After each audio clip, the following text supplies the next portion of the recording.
Imagine Uncle Sam with a magic mirror. Every morning he asks, "Mirror, mirror on the wall, who is the strongest of them all?" The mirror always says, "You are the mightiest nation on earth."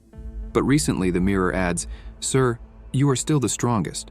But across the Pacific Ocean, there is a country called China with 1.4 billion people that might overtake you." This makes the US uneasy, so they investigate who this rival is.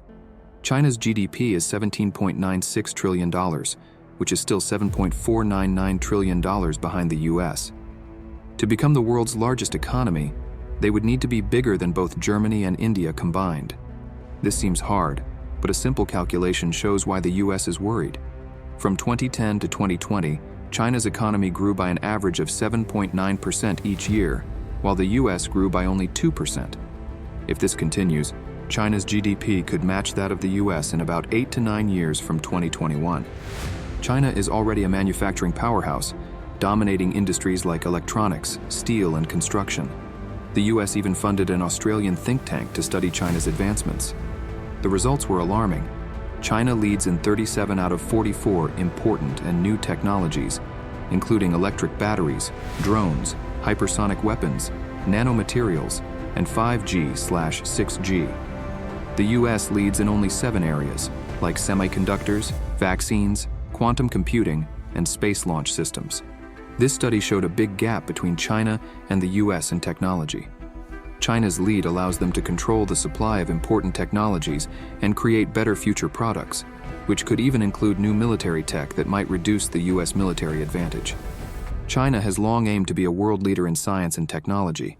In 2022, the US invested 2.6% of its GDP in research and development, R&D, while China spent 3%. Although China's total spending is smaller, they have more researchers, 2.236 million compared to the US 1.618 million. Over the past decade, China has filed nearly twice as many patent applications as the US. China also attracted the world's top 10 research institutions, producing much more high-impact research. Another worry for the US is currency. Recently, China's yuan became the second most used currency globally, surpassing the euro. This is mainly because China is the world's top exporter and often demands payment in yuan. Also, global companies prefer borrowing from China because of lower interest rates. As the yuan gets more popular, it could threaten the dominance of the US dollar.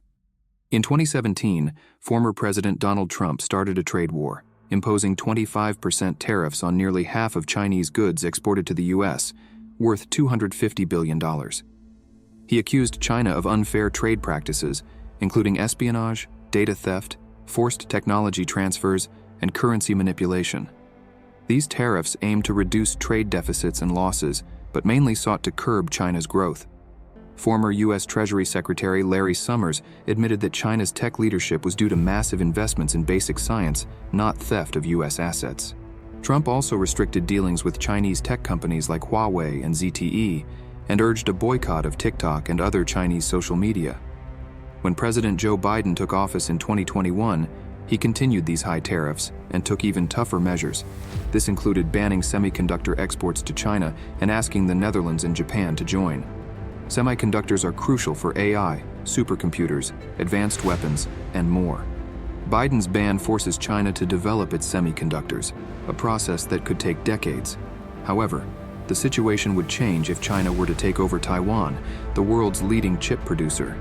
Hence, the U.S. vows to support Taiwan against any Chinese aggression. Additionally, the U.S. passed a $250 billion bill to invest in scientific research and development, aiming to restore supply chains and manufacturing for critical technologies. In August 2023, they banned investments in China's sensitive technology sectors and considered delisting over $1 trillion of Chinese companies' stocks.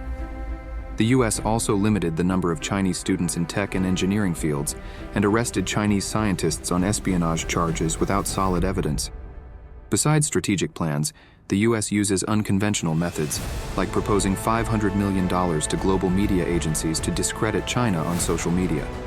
In retaliation, China imposed high tariffs and import restrictions on U.S. corporations, costing hundreds of billions of dollars annually. Despite mutual damage, the U.S. persists in hindering China's rise. A senior U.S. official remarked that today's global competition is unprecedented since World War II. If we do nothing, our superpower days could end.